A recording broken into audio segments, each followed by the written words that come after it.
May dahilan ang Diyos sa lahat ng nangyayari sa iyo kahit hindi mo pa alam ngayon.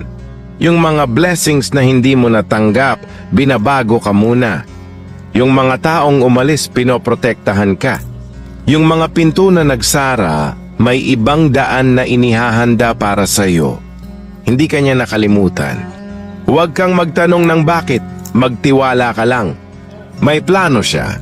Pansin mo rin ba na ang tapat na tao, konti lang ang kaibigan, samantalang ang plastic ang dami? Bakit kaya? Kasi ang tapat na tao hindi takot magsabi ng totoo. Hindi sila magpapanggap para lang magustuhan ng iba, kaya kaunti lang ang nakakaintindi sa kanila. Si Facebook, mas pinapaboran niya ang mga account na kung saan marunong mag-connect sa kanyang community. Ngayon, saan natin pupuntahan ito at saan natin makita yung mga taong mahilig mag-share ng ating mga content, ang mga tao na kung saan laging nakadikit sa atin. Puntahan ang inyong professional dashboard.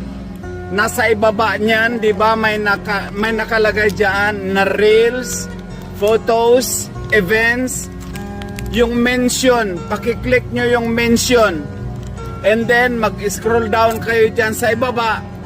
Lahat ng mga naandyan, na mga masisipag mag-share ng inyong mga content, naandyan. So, ibig sabihin, madali natin silang makita at ma-replyan para mag-connect at magkaroon tayo ng strong community. Dahil ito po ang focus, ito ang concern ni Facebook ngayon, na kung saan mag-build tayo ng community dahil sila lang ang nagtutulak o sila yung tumutulong sa atin para itulak ng algorithm ang ating mga content sa wider audience. Maraming salamat po. Sana nasundan. Ingat na lang lahat.